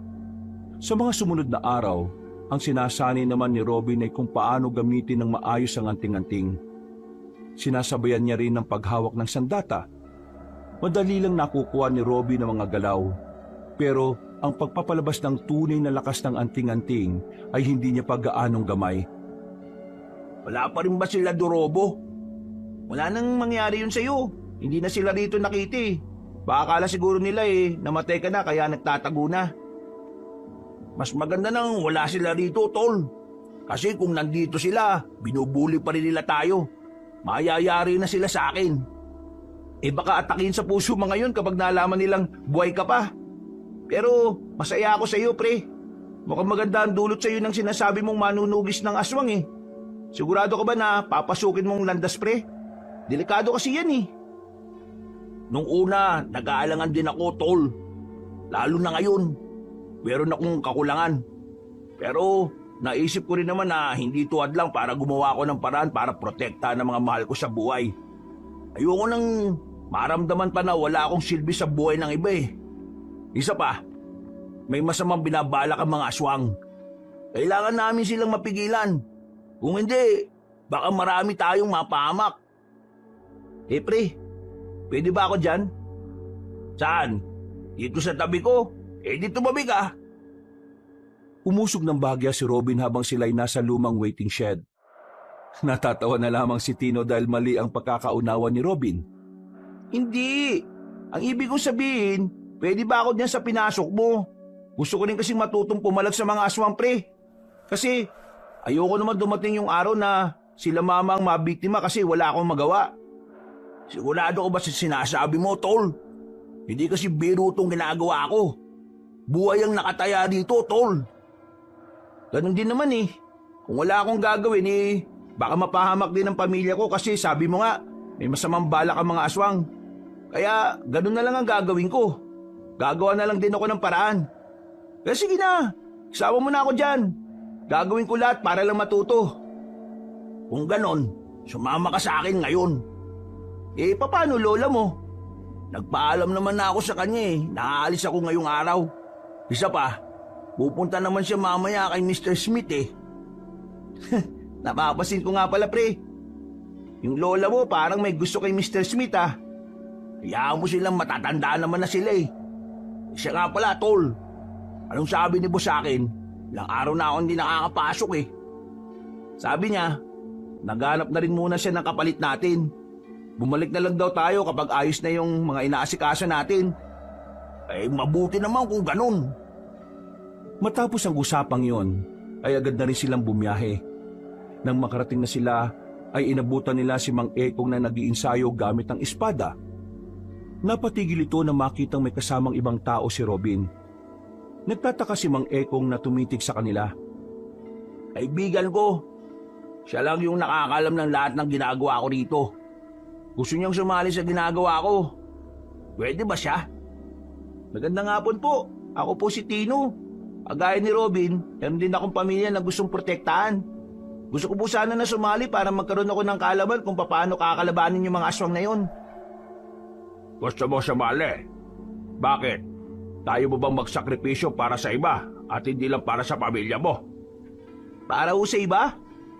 Makakala mo na ang pagiging manunugis o antingero para lang maprotektahan mo ang pamilya mo. Ito ay para mapigilan ang mga aswang para maprotektahan naman ang nakararami. Ngayon, gusto kong ulitin ang tanong ko sa iyo. Kaya mo bang mamatay para sa iba? Sandaling napaisip si Tino. Hindi nito inaasahan ang tanong na yon. Kaya nung una, hindi rin ito alam ang isasagot. Inakbayan siya ni Robin. Tumingin ito nang nakangiti sa kanya. Pamilya rin ang una kong inspirasyon kaya ako ito pinasok. Pero nung maunawaan kong panganib na maaaring gawin ng mga aswang na yon, saka ako naintindihan na kailangan din pala ako ng ibang tao, tol. Isipin mo na lang kung ano ang mangyayari sa oras na ang pamilya mo lang ang nakaligtas sa gulo, habang ang iba ay namatay. Hindi mo naman ako kailangan konsensyahin, pre. Kasi buo naman na loob ko Kaya ko magbuwis ng buhay para sa ibang tao. Hindi ako takot mamatay para sa nakakarami. Kung ganyan naman pala, wala tayong problema. Kunin mo ang isang itak na naroon sa pinto at lalabanan mo ko. Ha? Agad-agad? Gusto mong magsala, hindi ba? Kaya labanan mo ko. Napapakamot na lamang sa ulo si Tino. Sa hapon na yon, nagsimula ang pagsasanay ng lalaki. Habang si Robin naman, nagtungo siya sa kagubatan para subukan namang buhayin ang tunay na kapangyarihan ng kanyang anting-anting. Umupo siya sa malaking bato sa gitna ng kakahuyan. Ipinikit niya ang mga mata. Sinubukan niyang kumonekta sa kalikasan. Matinding konsentrasyon ang kanyang ginawa. Pero sa kasamaang palad, hindi pa rin naging aktibo ang tunay na kapangyarihan ng anting-anting. Ang tanging nagagamit lamang niya ay ang kakaunting parte nito. Makalipas pa ang isang linggo, naging handa na rin ang magkaibigan para sa kanilang magiging unang misyon. Babalikan nila ang bahay na matandang aswang na nakita nila. Dakong 9:00 ng gabi, umalis na sila sa bahay ni Mang Ekong. Mang Ekong, gaano nyo na po katagal ginagawa tong pagtugis sa mga aswang? Matagal na rin. Wala pa nung binata ako. Ito na rin pala ang naging buhay ninyo? Kaya pala sanay na rin kayo no? Tol, malapit na tayo. Manda ka na. Natanaw na rin nila ang nag-iisang bahay sa gitna ng kagubatan. May malakas na lampara doon kaya kahit na nasa malayo sila, ay kitang-kita nila ito. Hinugutan nila ang kanilang mga sandata. Nang ilang metro na lang ang kanilang distansya, nagtago na muna sila para magmasid. Mang Ekong, ano yung hawak ninyo? Langis. Dito natin malalaman kung may aswang sa paligid. May aswang ba rito? Hindi kumukulo ang langis Ibig sabihin wala. Tara na. Nauna nang lumabas na pinagtataguan si Mang Ekong. Lumapit sila sa bahay. Napapatakip na lamang sila ng ilong dahil sa mga naaamoy nilang masangsang. Para bang mga nabubulok na daga. Dito namin nakita yung matandang lalaki. Diyan sa mismong lamesa na yan. Diyan niya nilagay yung hita ng tao. Lehitimong aswang ang narito. Sa katunayan, hindi lang siya basta aswang. Malakas ang kutob ko na kakaibang aswang siya. Anong ibig niyong sabihin? Nararamdaman ng anting-anting ko na hindi siya pangkaraniwan. Itong mga ginagawa niya, parang libangan niya lang. Kailangan natin siyang paghandaan. Hintayin ba natin siyang dumating? Oo, kailangan natin siyang paslangin. Lalo na't malaki siyang banta sa buhay ng mga tao. Nung mga oras na yon, bumalik na muna sila Robin. Nagtago na muna sila at hinintay ang matandang aswang na magpakita sa kanila. Pero sa halip na ang matandang yon ang kanilang makita, ang mga dumating ay mga lalaking nakaitim. Ang mga aswang na inaakala nilang mga kulto. Manda kayo, bibiglain natin sila. Kaya ba natin yan? 6 lang yan, tol. Kayang-kaya yan. Sumenya si Mang Ekong. Pagkabilang nila ng 3, agad silang lumabas at inatake ang mga aswang na nasa bakuran. Nagulat ang mga yon. Agad na umilag pero dahil sa bilis nila, tinamaan agad ng 3 aswang. Samantala, ang mga natitira naman ay mabilis na nakadistansya. Nag-iisa tayo. Bahala na muna kayo sa mga sarili ninyo. Bahala talaga? Tol, ngayon na! Hinawakan ni Robin ang kanyang anting-anting. Pumikit siya ng 5 segundo. Pagdilat niya, ay nararamdaman na niya ang kakaibang enerhiya sa kanyang buong sistema. Mabilis niyang nilapitan ang katapat niyang aswang. Sinubukan siya nitong patamaan ng mahahaba nitong kuko pero hindi yun nagtagumpay. Nang makakuha naman ng tamang pagkakataon si Robin, agad niyang hinataw ng espada ang tagiliran ng aswang. Pagdistansya nito ay nilapitan niya ulit at saka itinarak ang espada sa dibdib nito. Matapos siyang paslangin ng kanyang kaharap, nakita niyang napaslang na rin ni Tino ang kalaban nito. Si Mang Ekong naman ay ganun din. Sus! Sisiw lang naman pala to, Mang Ekong. Huwag ka masyado matuwa. Itong mga nakalaban natin ay wala pa sa kalingkingan ng mga malalakas na aswang. Tama si Mang Ekong. Kung natatandaan mo yung mga nabasa mo sa libro, ang mga tiktik ang pinakamababang uri ng aswang, tol. Tiktik pa lang ang mga ito. Saka ka matuwa kapag nakapatay ka na ng gabunan. Ano naman ang gagawin natin ngayon? Mukhang nakaramdam ang sinasabi niyong matanda na narito. Kaya susunugin na lang natin ang bahay na ito. Sumang-ayon naman ang 2 binata. Mga ilang sandali lang ay siniliban na nila ang bahay. Kasamang nasunog doon ng mga nakaimbak na katawan ng tao. Pati na rin ang ilang kagamitan na di umano ay ginagamit sa pangyayanggaw. Puntahan naman natin yung sinasabi niyo kung saan niyo nakita yung parada ng aswang. Diretsuin lang natin tong daan na to. May makikita tayong kalsada dyan. Tinumbok nila ang direksyon na sinasabi ni Robin. Ilang minuto lang, narating na nga nila ang kalsada. Pero sa pagkakataong ito, ay wala naman silang nakitang kahit na ano. Walang aswang, walang kahit kaunting bakas.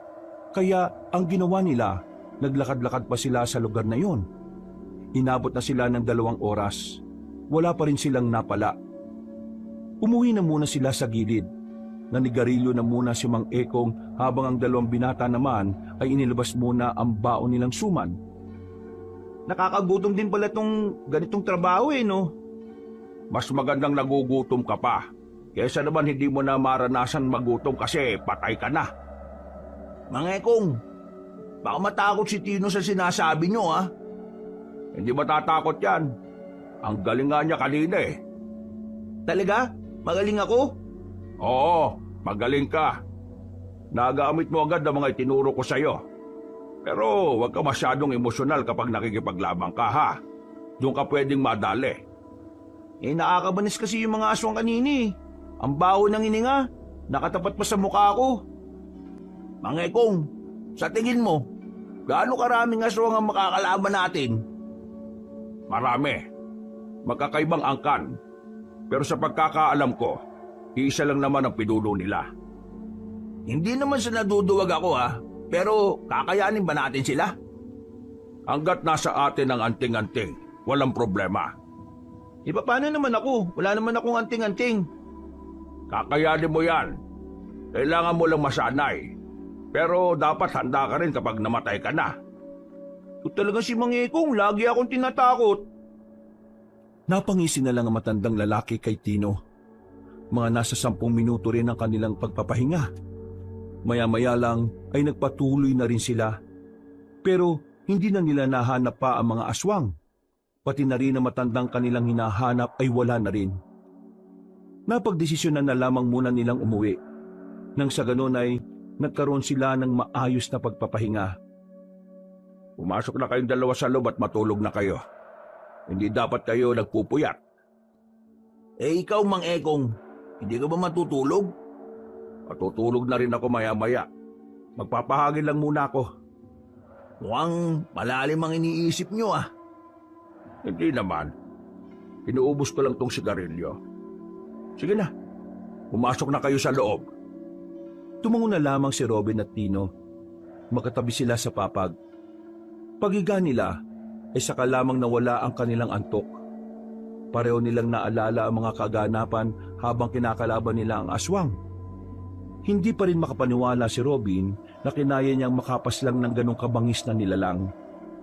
Dahil dito, unti-unting tumaas ang kanyang moral. Hindi na niya pinapansin ang kakulangan niya sa katawan. Para bang pakiramdam niya, pinanganak na siyang kumpleto dahil sa nagawa niyang pakikipaglaban.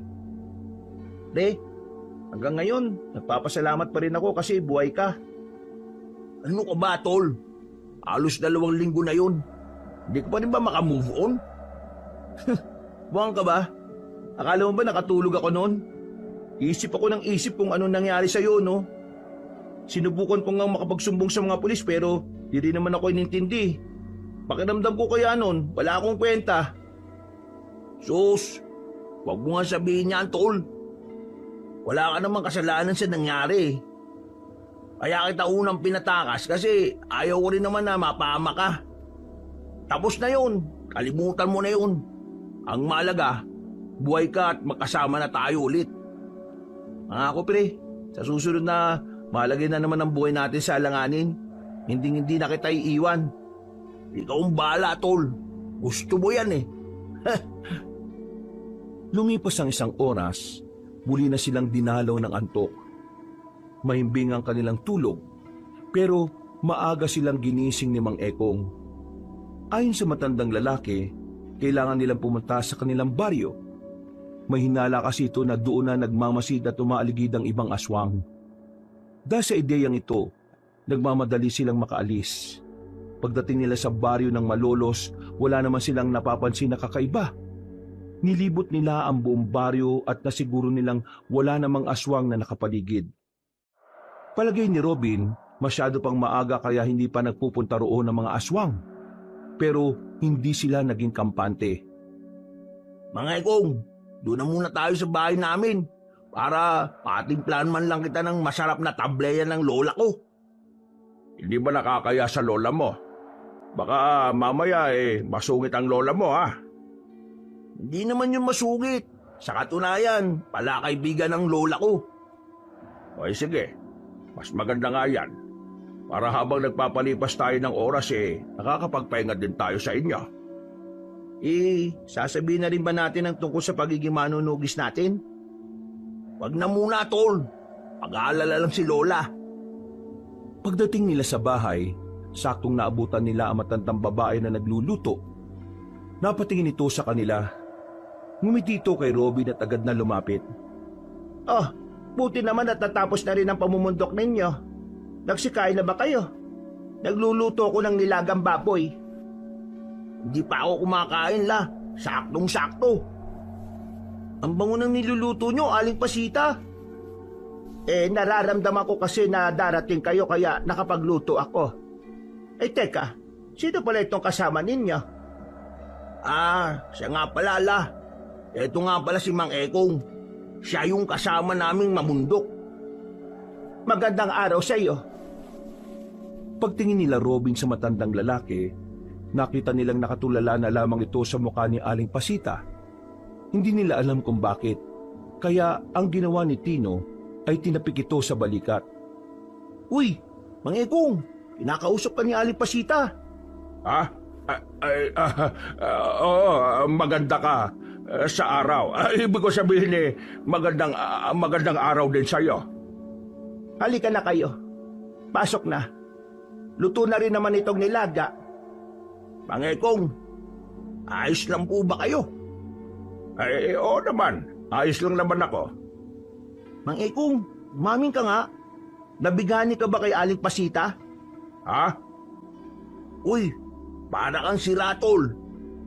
Kitang-kita naman, pre. Itong si Mang Ekong, betang lola mo. Naku, love triangle ang dating nito. Anong pinagsasabi mo dyan, tol? Hindi mo ba talaga nahalata? May gusto si Mr. Smith sa lola mo. Sino naman si Mr. Smith? Siya yung boss namin sa Panagirya. Isang kano. Naku, matinding katunggali mo, Mang Ekong. Wapo yun, tapos mabait. Tol, para kang timang. Tigil mo nga yan, baka marinig ka pa ni Lola dyan. Ano ba ang pinagbubulong-bulungan nyo dyan, hay? Pumasok na kayo dito at inihanda ko na yung hapagkainan. Agad na rin silang pumasok sa loob. Bago sila magsimula, isang bisita ang dumating. Pagtingin nila sa pinto, naroon si Mr. Smith at may dala pa itong mga prutas. Nakaayos ang buhok, nakasuot ng pamorma. Uy, Mr. Smith, you're here. Good timing. Come, eat with us. Eat. Oh, thank you. By the way, this is for you, Pasita. This is good for your health. Ay, ito pala yung Smith. Hindi naman gwapo eh. What did you say? Mr. Smith, this is Mang Ekong, our friend. Ekong. Oh, sounds like Korekong. Uy, nagsisimula na. Smith, tulog naman singit. What did you say? Don't you know how to speak English? I speak English but I'm Filipino. I speak Tagalog. You speak Tagalog because you're in the Pilipinas. You're not in your country. Thank you for reminding where I am. But for your information, English is a universal language. I can speak English every time I want. Every time I want, edi ikaw na. Mang Ekong, bakit ka ba nakikipagsagutan? Kakakita nyo pa lang eh. Ano ba nangyayari dito? Nasa harapan tayo ng hapagkainan. Smith, ignore him and focus to the food. Ikaw naman, bakit ka ganyan? Huwag ganyan. Napapailing naman si Mang Ekong. Sa puntong ito, naging malinaw na para kay Robin na talagang ang natitipuhan na matandang lalaki ang kanyang lola. Napapakamot na lamang siya sa kanyang ulo. Batid niya na magiging magulo ang buhay niya kapag nagsama si Mr. Smith at si Mang Ekong.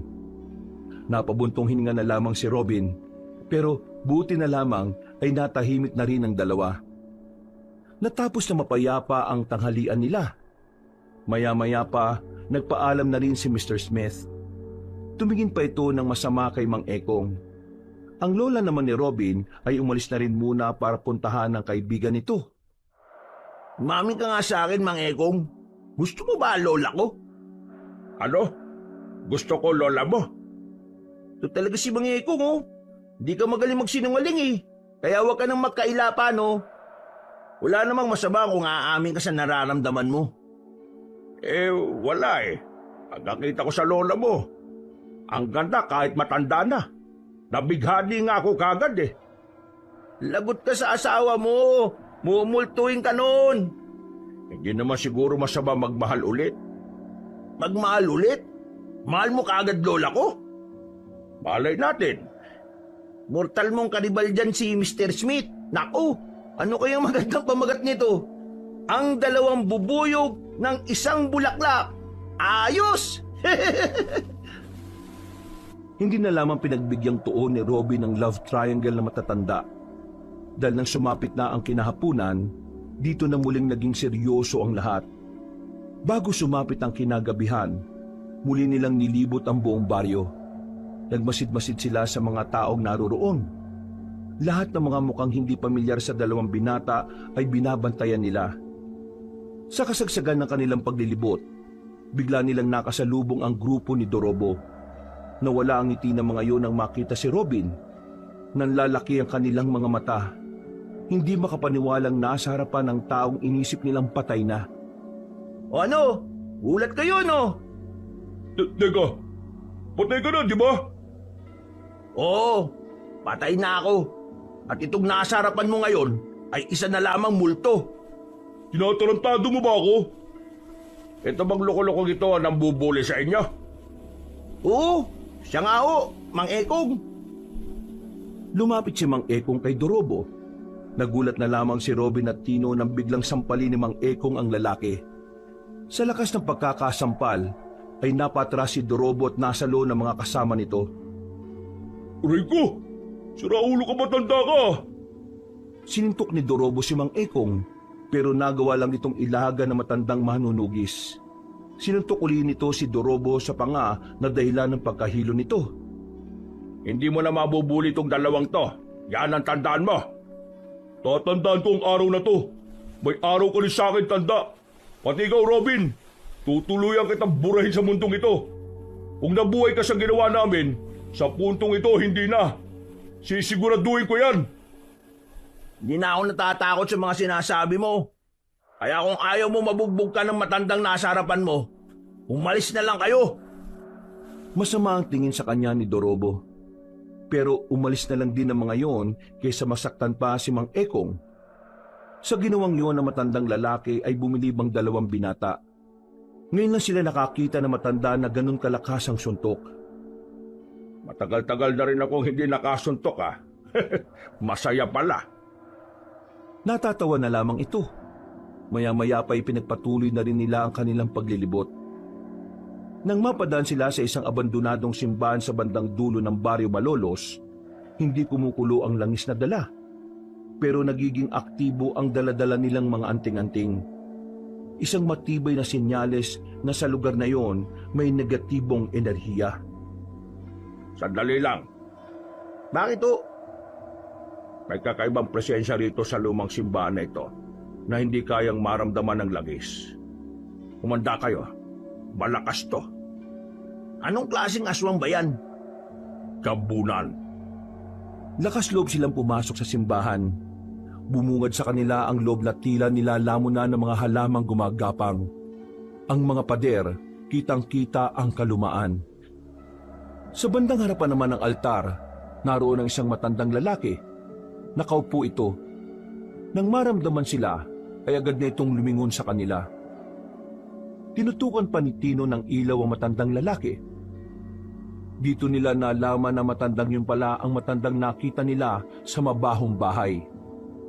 Nagsimula ng kilabutan si Robin sa hindi niya malamang dahilan. Kahit na gumagana ang anting-anting, namamayani pa rin sa kanya ang kakaibang takot.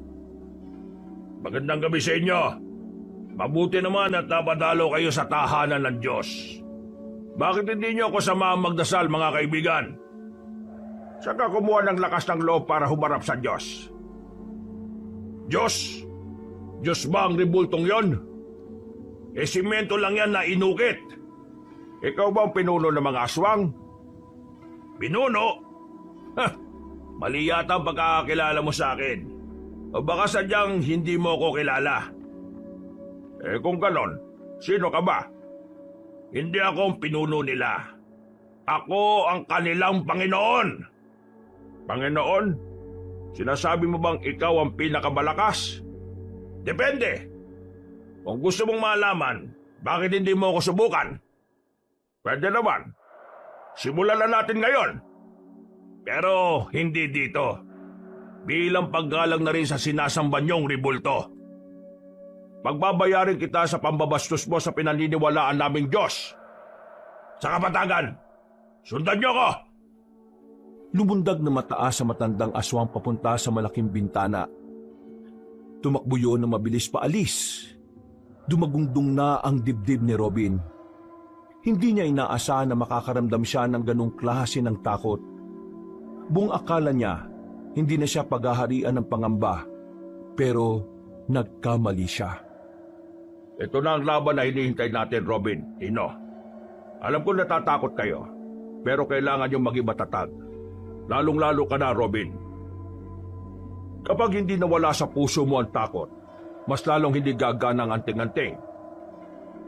Tumango na lamang si Robin.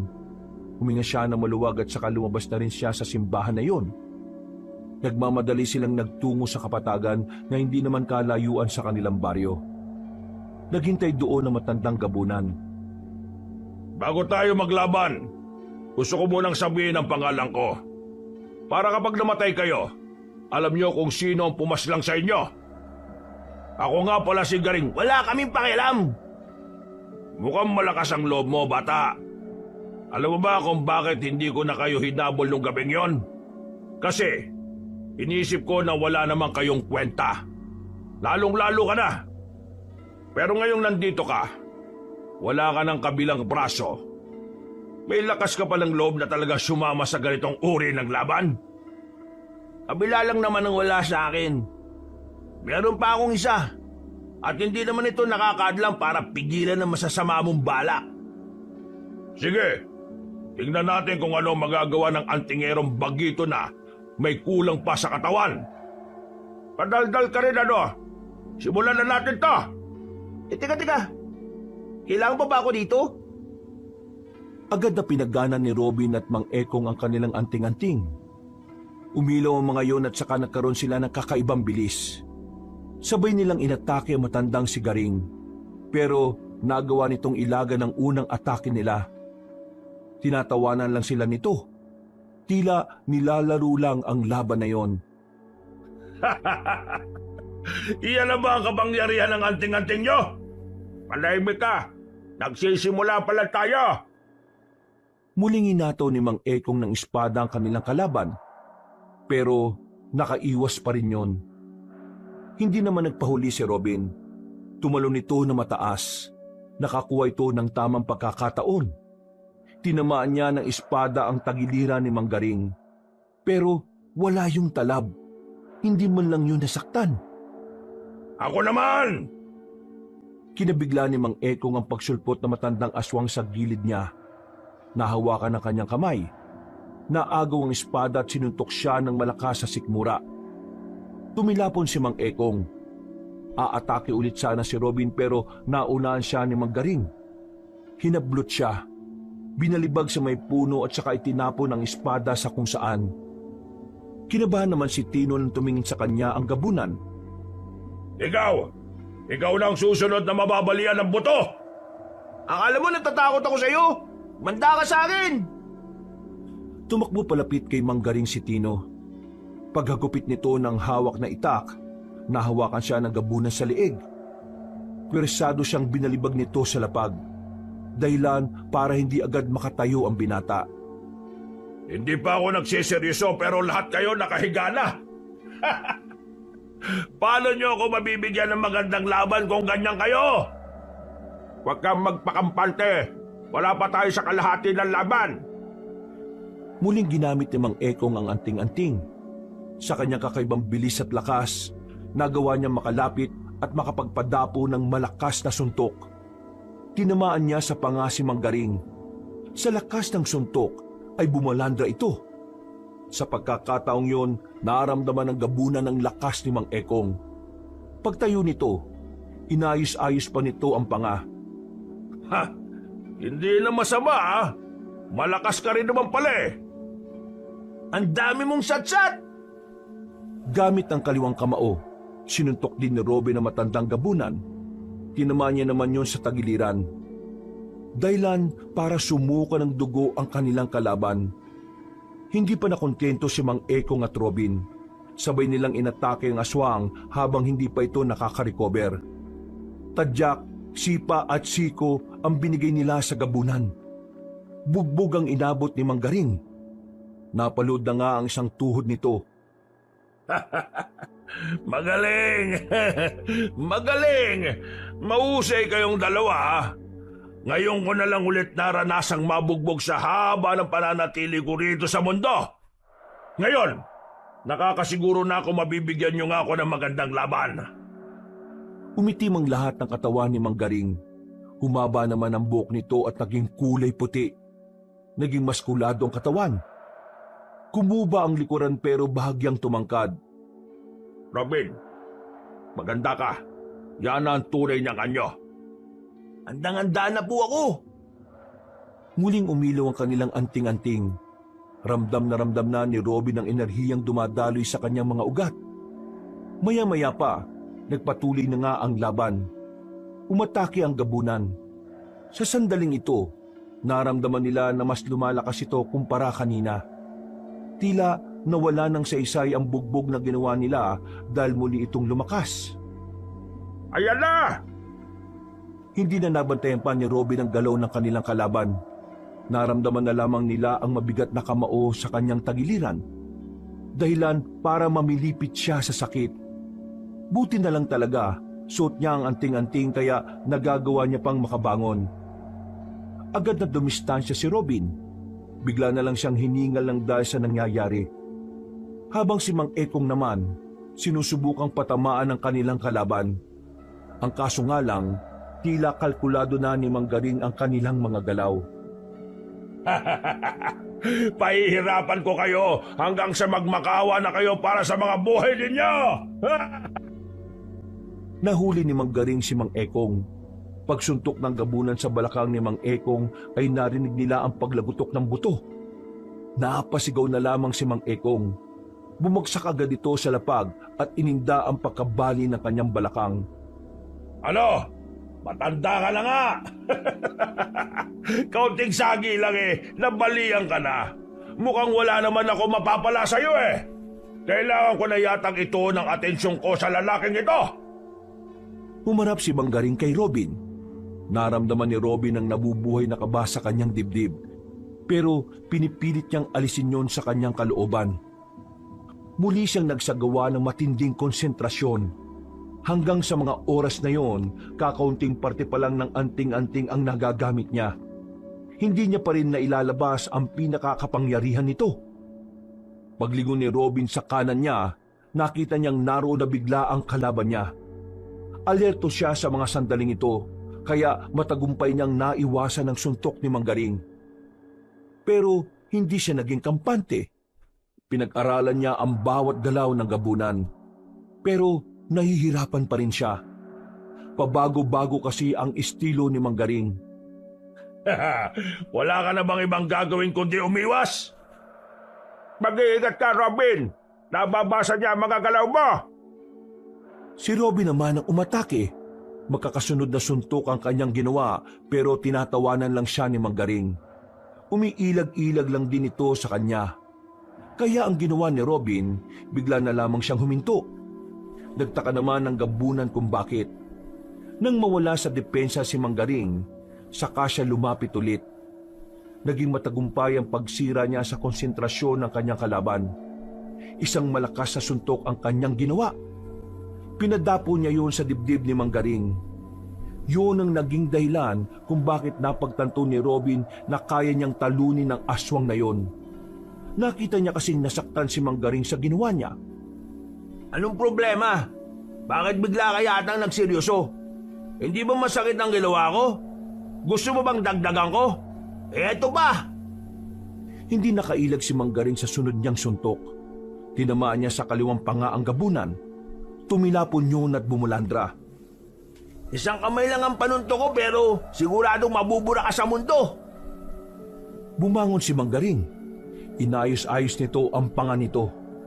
Bagya itong nawawala ng balanse dahil sa ginawa ni Robin.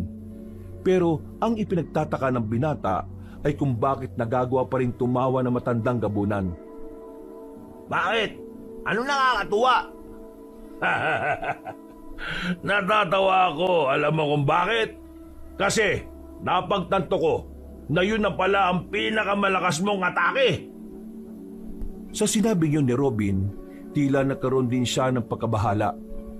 Napagtanto niya rin na parang hindi na niya kayang gumawa pa ng mas malakas na suntok.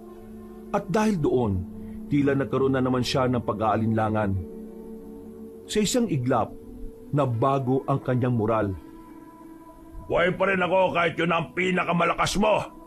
Alam mo ba ang ibig sabihin nun? Kahit malakas ang suntok mo, hindi ako mamamatay. Ibig sabihin lang nito, mahina ka pa rin.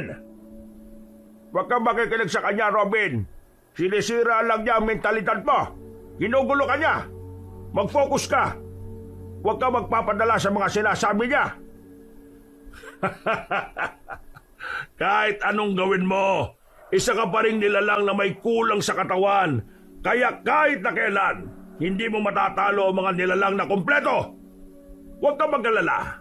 Puputulin ko na rin ang kabilang braso mo para pantay na. Total, wala rin namang silbi yan. Manahimik ka! Di ako naniniwala sa mga sinasabi mo. Kayang-kaya kitang paslangin ngayon din. Nagulat na lamang si Manggaring nang mabilis na nakalapit sa harapan niya si Robin. Isang malakas na suntok na naman ang pinakawala ng binata. Sa puntong ito, napahiga na si Manggaring, namimilipit sa sakit. Si Robin naman, agad na kinuha ang espada ni Mang Ekong. Sa puntong ito, handa sana niyang tapusin ang kanyang kalaban, ang kaso nga lang, isang putok ng baril ang narinig nila. Tinamaan ng bala si Robin, at ang balang yon ay nanggaling mula kay Dorobo na nasa gilid. Sa balikat ni Robin bumaon ng balang yon, dahilan para mawalan siya ng porma. Sinabi ko naman sa'yo, di ba? Makakabawi rin ako sa'yo. Pero uunahin muna kita kasi visit na visit ako sa'yo. Itigil mo na to. Hindi mo alam ang ginagawa mo.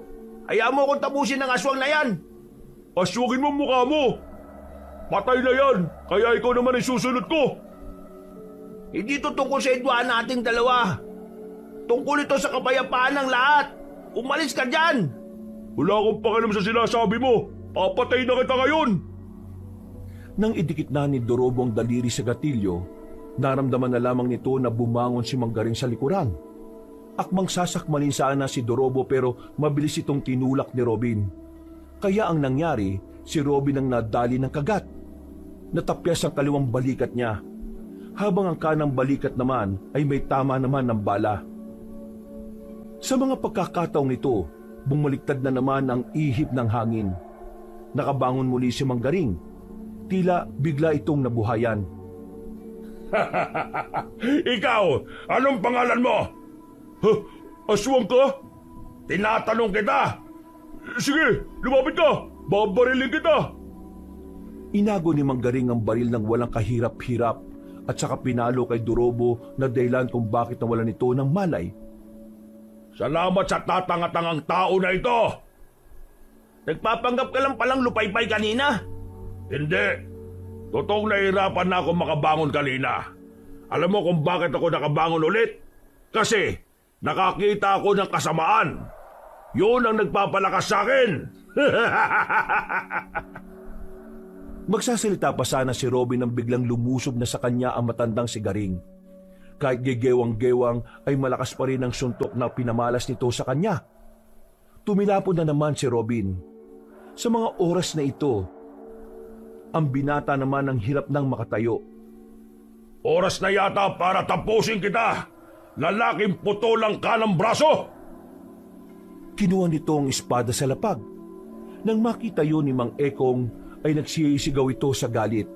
Pero wala itong magawa. Kapag sinusubukan itong tumayo, sumasakit lalo ang balakang niya. Dahilan para muli na naman itong matumba. Robin!